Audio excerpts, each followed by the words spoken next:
भगवान श्री कृष्ण का पहला विवाह रुक्मिणी मैया से हुआ, जिनकी पहली संतान हुई। नाम है प्रद्युम्न, जो काम के अवतार हैं। साक्षात काम ही भगवान श्री कृष्ण के पुत्र बन करके आए हैं प्रद्युम्न के नाम से।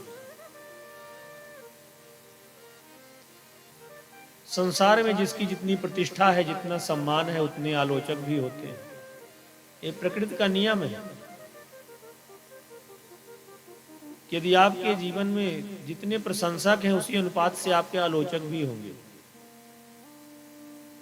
जितने चाहने वाले हैं, तो कुछ नफरत करने वाले भी होंगे। द्वारिकाधीश कृष्ण हैं,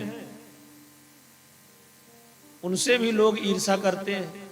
सम्रासुर नाम का दैत्य है। ईर्षावश सूतिका ग्रह से ही भगवान श्री कृष्ण के नवजात शिशु का हरण करके ले गया और ले जाकर के समुद्र में फेंक दिया। बड़ी भारी मछली निगल गई। और संयोग की बात है, मछली के पेट में भी वो बालक जीवित रहा। जब मछुआरे के जाल में मछली फंस करके सम्रासुर के ही महल में पहुंच गई। रसोई में मछली पहुंची। रसोइये की अध्यक्षा थी मायावती। जब उस मछली को अमनिया किया गया, साधुओं की भाषा में हमारे अमनिया बोलते हैं, आपकी भाषा में मछली को जब काटा गया, हमारे संतों की जो भाषा है, संतों की भाषा में चक्कू को प्रेम कटारी बोलते हैं। और चावल को जिनसे बीनते हैं तो अमनिया करना, बर्तन धोते बर्तन अमनिया करना, सब्जी अमनिया करना ना, तो ये सब अमनिया शब्द बोला जाता है। पर ऐसा भी नहीं। ये कि गुरु जी ने अपने शिष्य को सिखाया कि बेटा काटना नहीं कहा जाता, अमनिया कहा जाता है। कि भगवान के पार्षद अमनिया कर लाए, सब्जी अमनिया करना। चित्रकूट की बात है, मंदाकिनी गंगा में वो चेला स्नान कर रहा था, तो बंदर उसे लपटने लगे, काटने लगे।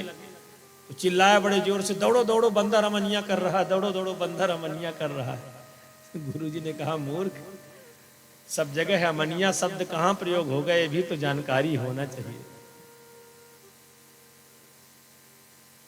बोलिए श्री सद्गुरुदेव भगवान की जय। तो जब उस मछली को अमनिया किया गया तो जीवित बालक निकला।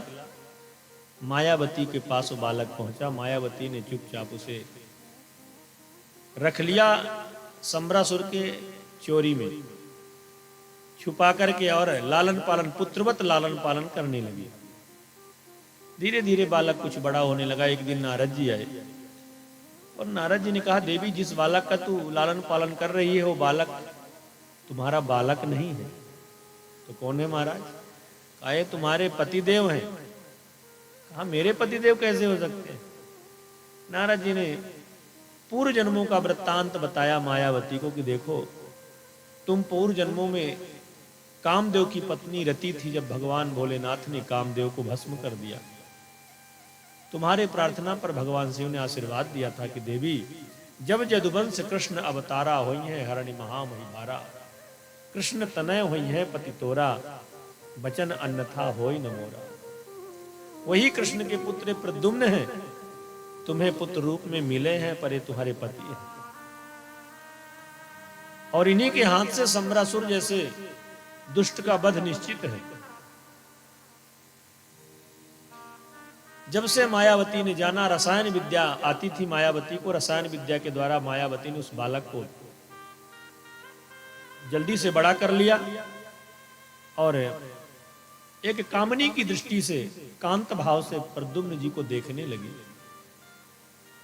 एक दिन प्रद्युम्न जी ने कहा, मां, आपके जो व्यवहार हैं, आपके जो देखने का ढंग है, एक मां की तरह नहीं है, एक कामनी की तरह है।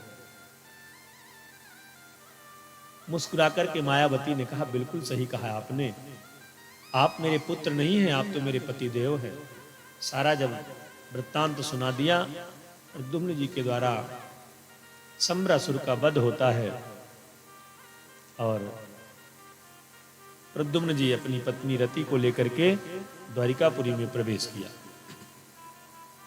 सूतिका गृह से ही गुमा हुआ बालक ब्याज के सहित लौट करके आया पत्नी को लेकर के, तो द्वारिकापुरी में बड़ी प्रसन्नता हुई।